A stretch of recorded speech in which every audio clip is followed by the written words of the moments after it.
ibu sekalian, saya izinkan saya mau bertanya. Apa sekolah terbaik?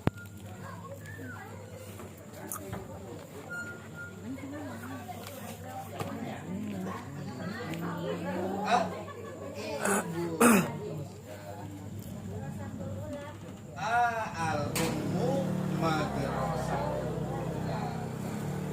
Ini saya yakin ibu-ibu semuanya sudah paham, tapi mungkin kita perlu mengingat kembali pelajaran dan pemahaman karena ini sangat penting. Kalau di luar sana atau kita mengalami sendiri betapa kita ini berjuang mensekolahkan anak kita sulit.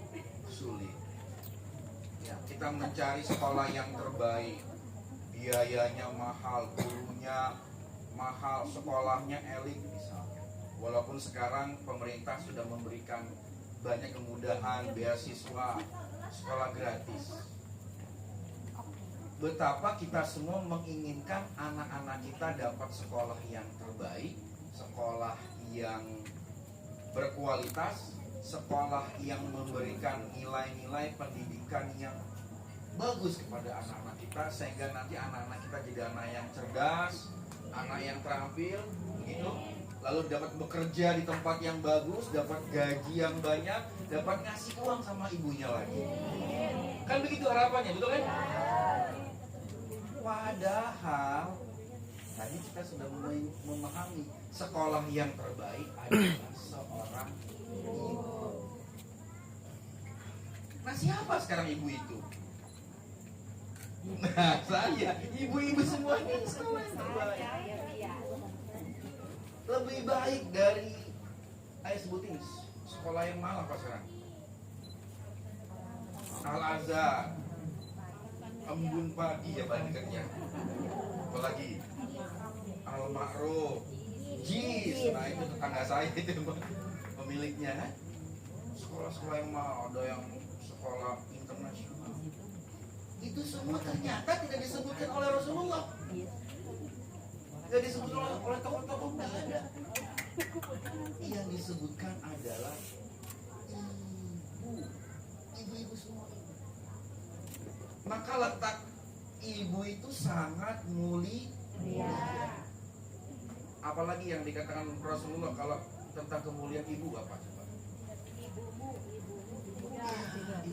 Ngapain ibu? Ya, suatu ketika sahabat bertanya kepada Rasulullah, wahai Rasul, kepada siapa aku berbakti? Ibu. Diam satu. Lalu siapa lagi? Ibu. Mulai berkening. Lalu siapa lagi? Ibumu. Wah, kalau dalam sepak bola ini hat-trick namanya. 3 kali berturut-turut. Baru yang ke berikutnya bapakmu. Wah, siap bapak nomor 4 ya. Nah, berarti derajatnya mulia sekali seorang ibu. Ketaatan. Nah, berarti antara anak, orang kita semua, orang dewasa ya, diperintahkan untuk taat pertama kali kepada ibu ya, dari bawah ke atas kepada ibu 3 kali. Kemudian kemuliaan seorang ibu pun di atas karena dia menjadi sekolah yang utama kepada anak. Ini yang seringkali mungkin kita lupa, kita abai bahwa di tangan kita semua ini kebaikan bangsa, kebaikan umat, kebaikan agama. Kenapa? Karena pendidikan yang paling utama itu adalah melalui ibu. Bukannya di sekolah, bukannya di lembaga pendidikan, bukannya di kursus, tapi pada diri seorang. Nah, berarti tugas kita semua para ibu-ibu ini bagaimana memerankan, memantaskan diri kepada hal yang seharusnya pantas. Ya tadi yang pantas sudah disampaikan oleh Rasulullah, ummuka. Nah, kita pantas nggak? Apakah apa yang kita lakukan selama ini sudah pantas menjadi sekolah yang terbaik buat anak-anak kita, menjadi orang yang pantas ditaati oleh anak-anak kita. Berarti butuh apa? Butuh ilmu-ilmu berikutnya. Nah, kalau dasarnya sudah ada, hikmah, kemudian kenikmatan, kemuliaan sudah diberikan Allah kepada semua ibu-ibu. Nah, tinggal ibu-ibunya kemudian memantaskan diri apa tidak. Maka kebaikan sebuah bangsa, kebaikan sebuah masyarakat itu juga dilihat dari kebaikan para wanita-wanitanya, para ibu-ibunya, para wanita-wanitanya. Karena wanita-wanita ini yang kemudian menjadi calon ibu. Maka dalam sejarah salah satu cara untuk merusak bangsa itu adalah dengan cara merusak para wanitanya. Gimana cara merusaknya? Cara merusaknya untuk dijauhkan kepada anak-anaknya, dijauhkan untuk memikirkan bagaimana cara yang terbaik mendidik anak-anaknya. Itu dijauhkan dengan cara apa? Lebih banyak mikirin besok pakai baju apa, tasnya harus tas yang bermerek, gengsi kalau tetangga beli sesuatu yang baru kan, ayo nyolek suami, ayo dong pak, jangan kalah ya kan, rendel segala macam. Nah itu dijauhkan dengan fashion ya kan. Aduh, akhirnya kita ke Shopee terus Tokopedia, Lazada, terus sebentar ya lapar mata ini ya,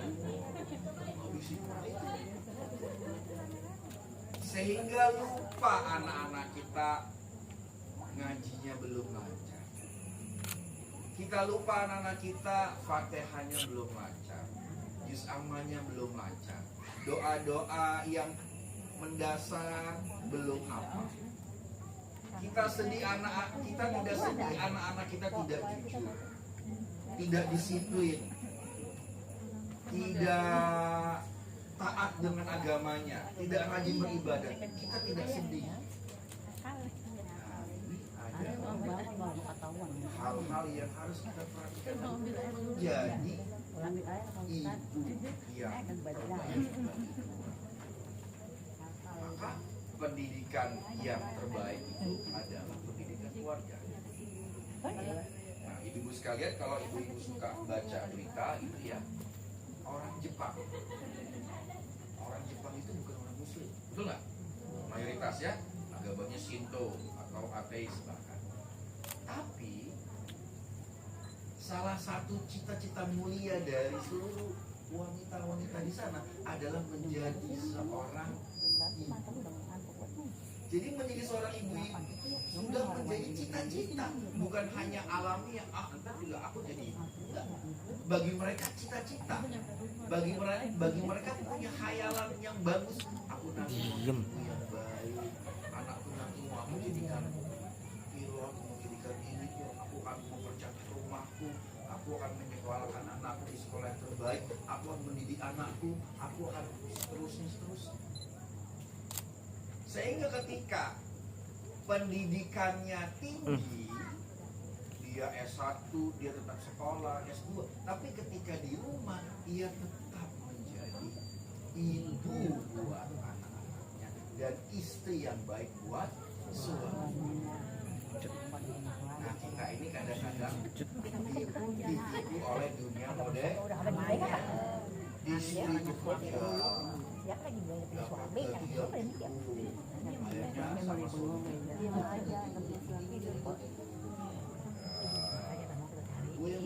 ini akhirnya mulai setan-setan masuk, mulai tuh kan aku lebih dari kamu, aku harus minta segala macam. Bukan berarti ya wanita yang berkarir salah, bukan, itu juga mulia. Yang lebih penting adalah bagaimana para wanita itu memerankan dirinya menjadi seorang ibu. Nah, Islam itu sangat memperhatikan wanita, juga memberikan peringatan dan kabar gembira. Ya, kan agama ini diantaranya memberikan peringatan dan juga kabar gembira. Peringatan itu diantaranya adalah ada neraka, awas lo ya, karena peringatan, awas lo ya. Nah, kabar gembira ada surga. Ya kan? Kalau khotib Jumat biasanya menyampaikan berita gembira kepada mukmin atas ketaatannya, di analahum ajron hasanah. Mereka akan mendapatkan pahala-pahala, itu kabar gembira. Tapi juga ada ancaman kepada siapa saja. Nah, kepada para wanita, para ibu juga ada ancaman dan ada kabar gembira. Apa coba ancamannya itu? Ancaman apa? Suatu ketika Rasulullah Isra Mi'raj, betul? Isra Mi'raj melihatkan neraka sama Allah melalui para malaikat. Yang melihat, iya, aku belum pernah melihat pemandangan sengeri itu. Dan aku lihat penduduk mereka kebanyakan.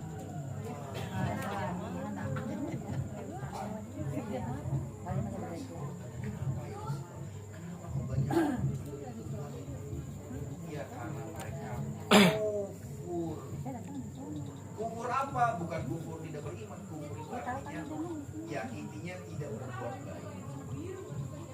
Dan diantaranya itu adalah tidak melihat kebaikan.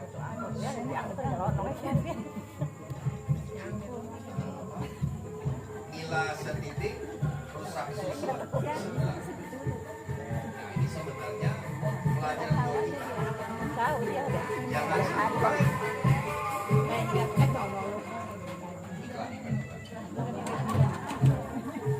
jangan sampai biarlah kata Rasulullah, biarlah memang kata Rasulullah yang banyak penghuni nerakanya itu banyak wanita, tapi insya Allah banyak ada di sini. Nah, kenapa begitu? Karena di berita gembira berikutnya, adunya mata wa khairul mata'i dunya al mar'ah solehah. Dunia ini adalah hiasannya. Dunia la'bun walah. Dunia itu cuma budaya permainan, semua permainan. Sekarang yang kita lihat di televisi, yang kita baca di berita semua itu permainan. Main game. Ya? Jadi jangan terlalu baper ya. Permain mau politik, mau capresnya siapa, kenapa? Karena itu dunia. Ini cuma permainan, dunia itu perhiasan. Kita senang kepada perhiasan semuanya.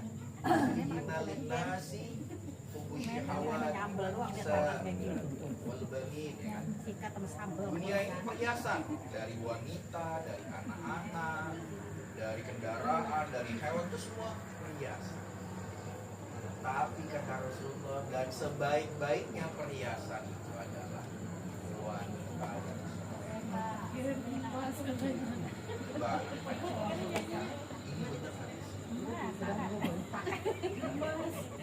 bagi suami, saya juga sudah suami, sudah 20 tahun berkeluarga. Itu anak saya itu yang nomor 1. Oh, ini anaknya ini dah. Benar, habis itu kita udah 20 tahun berkeluarga, yang dimiliki itu ya kesolehannya. Udah gak cantiknya, udah gak seksinya. Kalau waktu muda iya mungkin. Kalau udah kesini tuh kesolehannya, ngomongnya bagus, gak nyelok. Gimana Pak, kalau gak punya duit? Gak nyinggung, ya kan? Jangan ngomel. Bikin kopi di pagi hari, ya kan? Disayang-sayang, itu udah indah banget. Itu indah, itu bener itu. Itu lebih indah dari apapun buat kami para suami.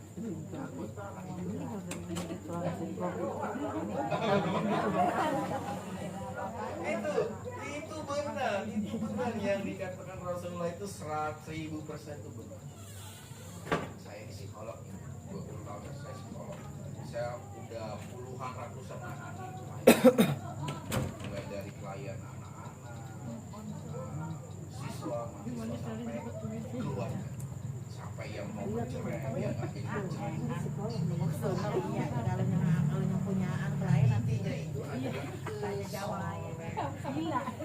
tidak hanya kesolehan wanita, dia juga kesolehan. Paling yang lain. Nah, bagaimana kemudian kita kembali kepada keluarga, menjadikan keluarga kita keluarga yang soleh, sakinah, mawaddah, Warohmah. sebenarnya konsep sakinah, mawaddah, warohmah itu sudah diberikan Allah kepada seluruh. Ibu masih ingat waktu nikah dulu? Lagi. Ibu nikahnya udah berapa lama, Bu? Apa udah? Oh, baru tahun ya? Sampai nanya. Ayo, kita ingat ya waktu kita nikah perasaan kita gimana?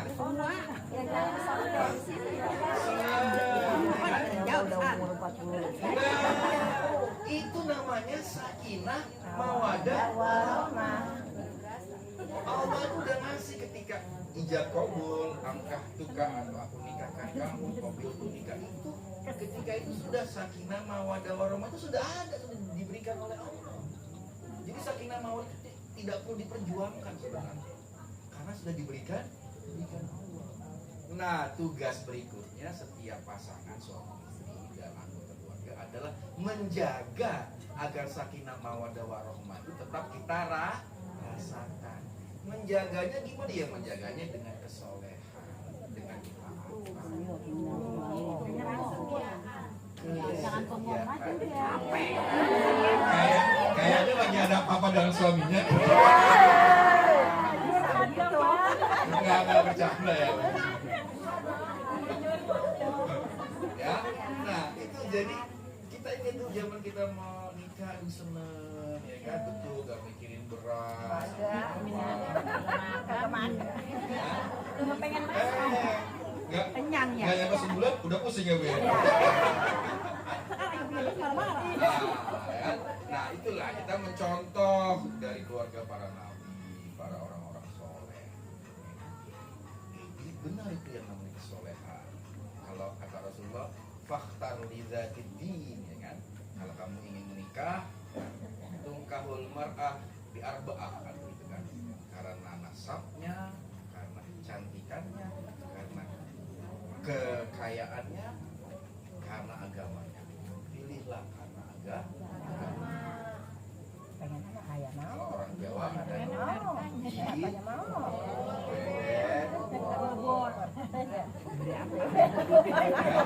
iya dilihat Ada keberatan. Kalau bibit udah bobot. ini hartanya berapa, saldo di bank berapa, kita nyaman aja. Ada yang begitu kan? Kontrakannya ada berapa pintu? Ya, ada. Nah, fakta tidak pilihlah agama. Itu yang paling penting. Agama itu ya berarti kesolehan. Saya punya kawan di sini, dia sekarang udah keren. Duren udah keren. Sekarang lagi agak stres karena udah setahun nggak ada penggantinya. Iya, orang beli itu kurang beli. Saya belum mau. Nah, dia mau calonnya, baik calon yang dicari sendiri maupun calon yang ditawarkan. Tapi bilang Enggak duren mah duren lontong. Jangan duren. saya nguji cuma satu. Apa itu? Saya ajak makan ke mall. Ketika waktu sholat dia ngomong nggak? Yuk kita sholat. Cuma itu doang ujiannya. Nggak ada yang lolos. Nah, iya makanya berarti belum solehan. Belum solehan lah. Berarti susah banget sekarang cari wanita solehan. Mungkin kalau kesini cepet dapat di sini.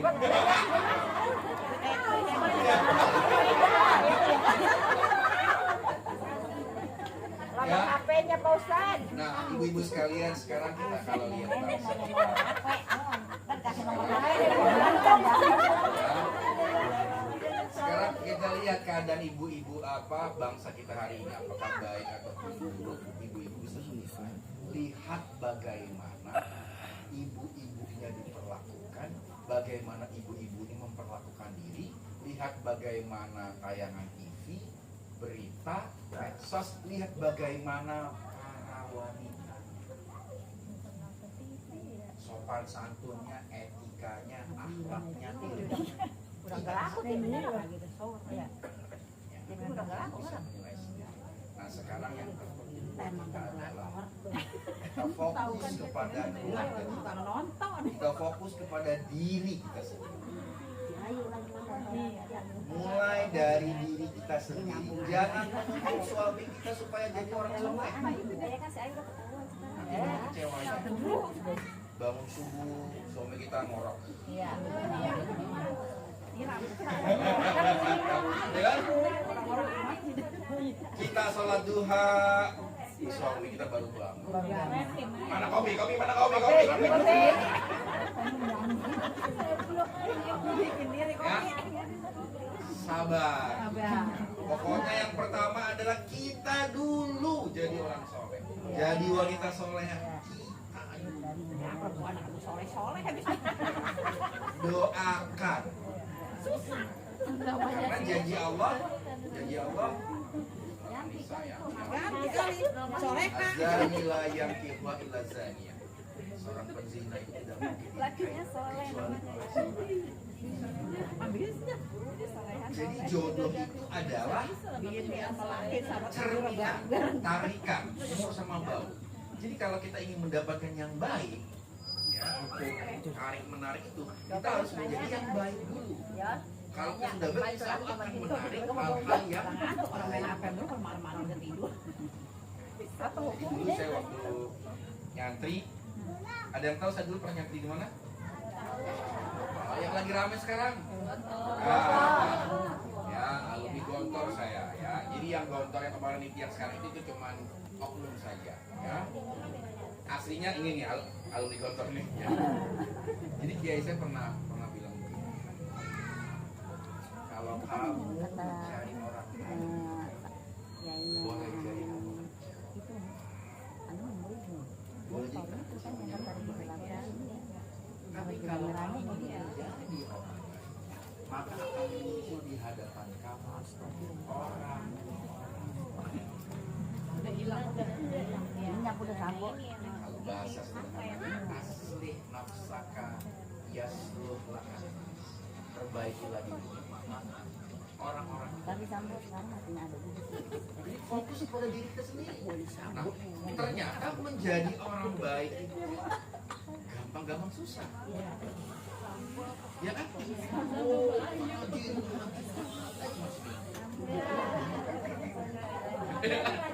Aduh ya. Oh, rajin puasa sedekah. Kenapa? Karena memang tidak mudah. Jadi lebih sulit menjadi orang baik daripada menjadi orang jahat. Karena orang jahat itu banyak temannya. Temannya adalah nafsu.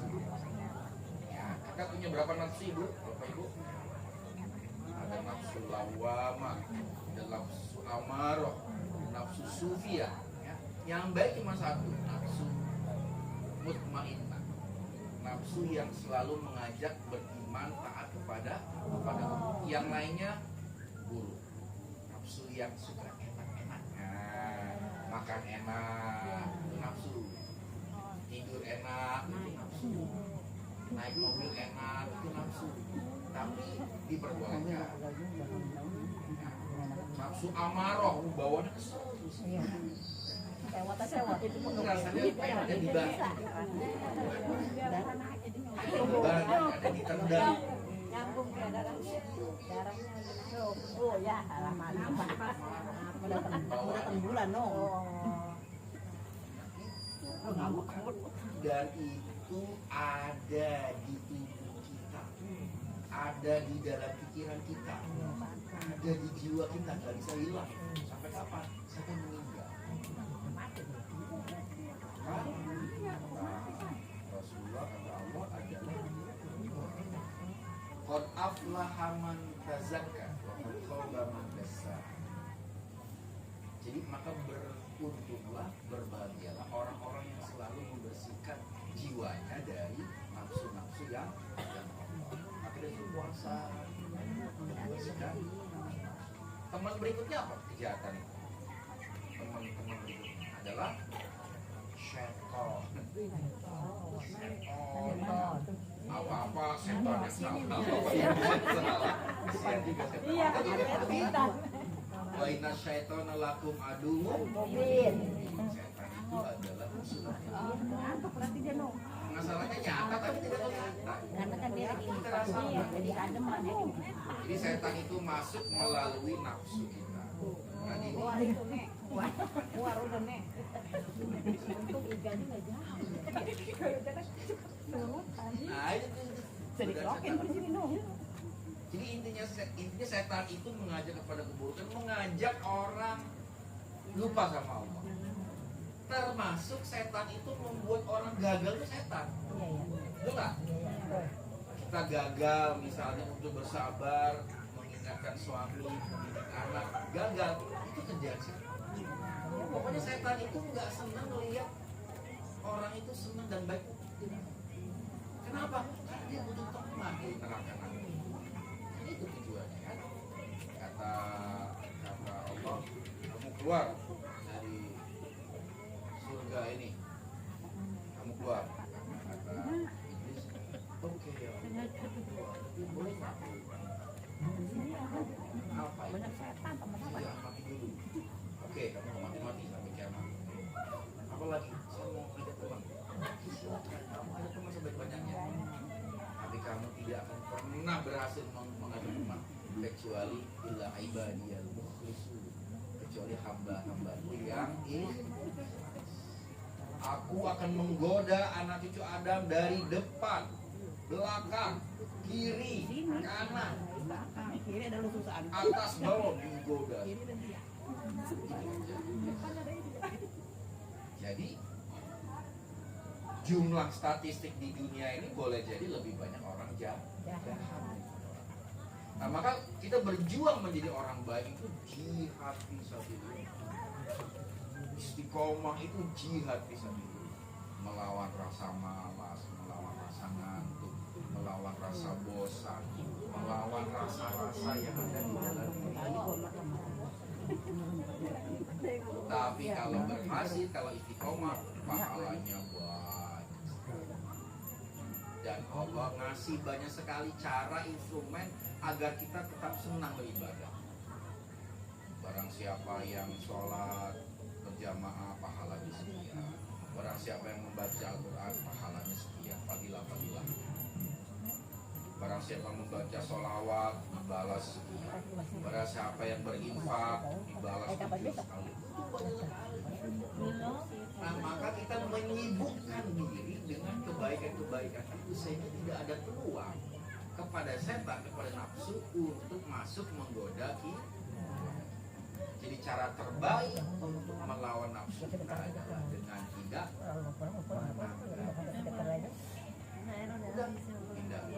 ganti pekerjaan, ganti fokus, ganti amal. Kalau ada bisikan-bisikan, berhenti, istighfar, fokus lagi pada hal-hal yang baik. Begitu seterusnya, sehingga kesolehan itu menjadi gaya hidup. Kan sekarang selama ini yang diperkenalkan gaya hidup itu adalah pakaian yang bagus, ya kan? Mobil yang mewah itu gaya hidup. Orang jadi terbawa, jadi ukuran orang sukses itu pakaiannya mahal, bagus, mobilnya mewah, rumahnya mewah, itu jadi gaya hidup. Nah itu godaan. Nah menurut Islam gaya hidup yang terbaik adalah gaya hidup sebagai orang yang soleh. Nah insya Allah kalau kita semua istiqomah, terus dijaga, terus diingatkan, terus nah, kita nanti ujung-ujungnya adalah husnul khotimah wala tamutunna illa wa meninggalnya dalam keadaan mengingat Allah, bermesraan dengan Allah dan bahagia menghadapi kematian karena kita sudah menanam banyak kebaikan dari amal-amal ibadah kita sepanjang usia hidup. Oke, cukup? Ibu-ibu? Ada pertanyaan? Tanya lah, saya mau nanya lah. Saya nanya Oh. Itu kalau kita Ada pertanyaan? Ya, siap. Kalau hati kita misalnya kan tergantung hati Pak. Kalau hati kita jelek keluarnya pasti jelek. Kalau hati kita bagus Ini keluarnya bagus. ini Jamila. Kan katanya ada yang bilang di mulut doang gitu kan. Iya. Misalnya Iya. gue sih hati gue sih tetap baik tapi Iya. cuma mulutnya aja Iya. bukannya itu keluar dari hati Pak. Nah, Ya. Betul, betul sekali. Ya. Hadisnya ala inna fil jasadi lamudghah idza saluha saluha jasad. Fasada jasad. Inna Allaha la yanzuru ila ajsamikum wala ila siwarikum walakin yanzuru ila qulubikum. ya.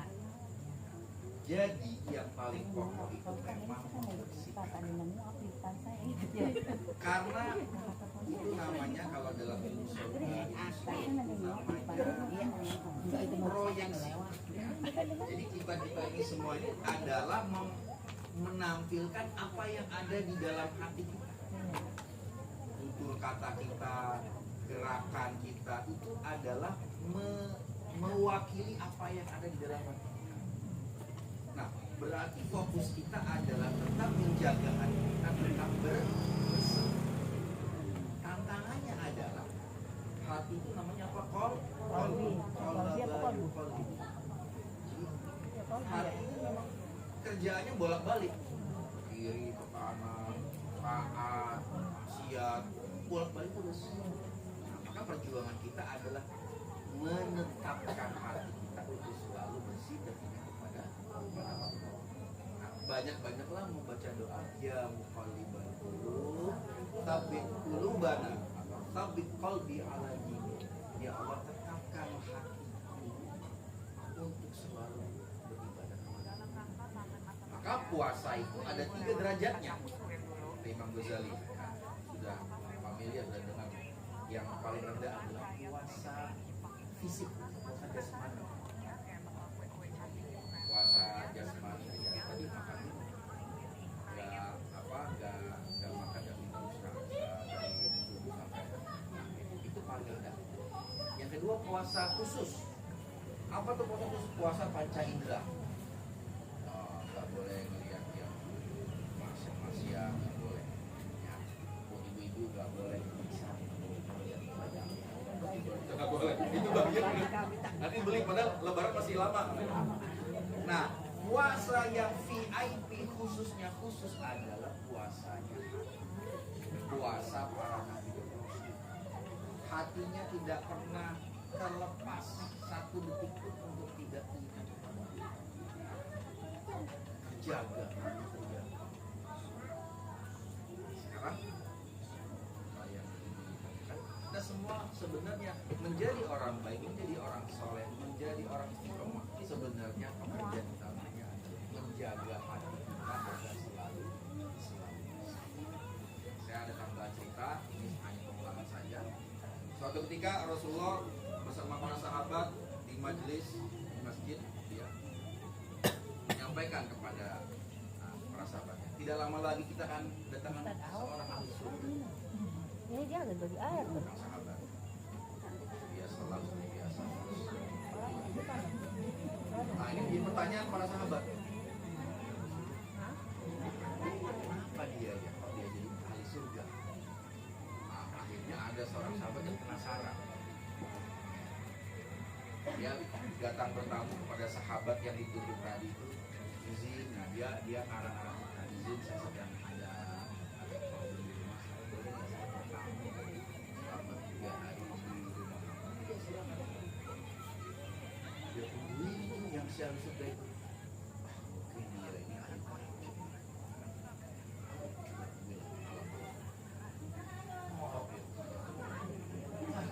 Nggak ada tahajud-tahajudnya. Dia malam-malam.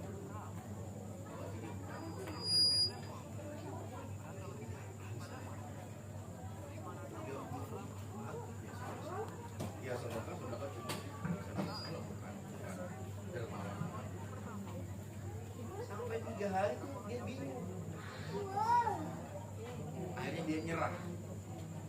Dia bertanya kepada sahabat, wahai sahabat, mohon maaf, aku masih ingin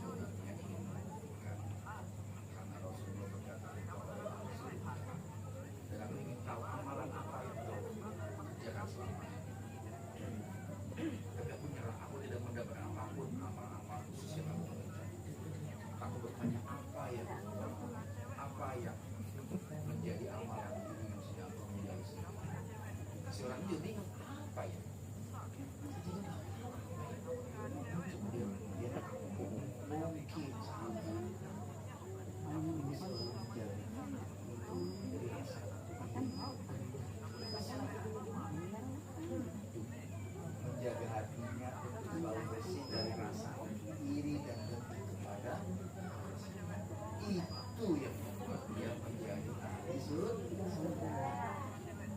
Nah, ini PR nih buat kita nih. Setiap malam sebelum tidur, maafkan semua orang yang pernah menyakiti kita, yang sudah menyakiti kita. Maafkan orang-orang yang terlihat lebih baik daripada kita.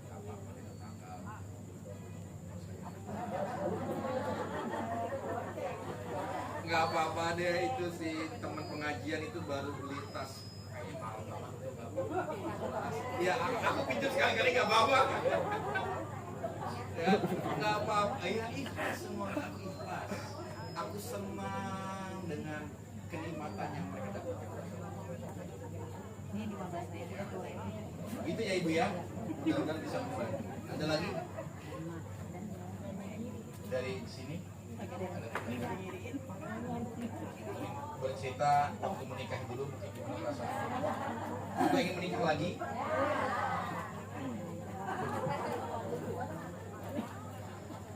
Oke, kalau tidak ada, sekali lagi terima kasih. Semoga majelis pengajian malam ini membawa banyak manfaat untuk kita, jadi amal ibadah, menambah pahala. Semoga kita pulang dengan pesan yang bagus, kita semakin menjadi wanita yang solehah, yang solehat, istri yang solehat bagi suami dan insya Allah kita berjumpa di surganya Allah.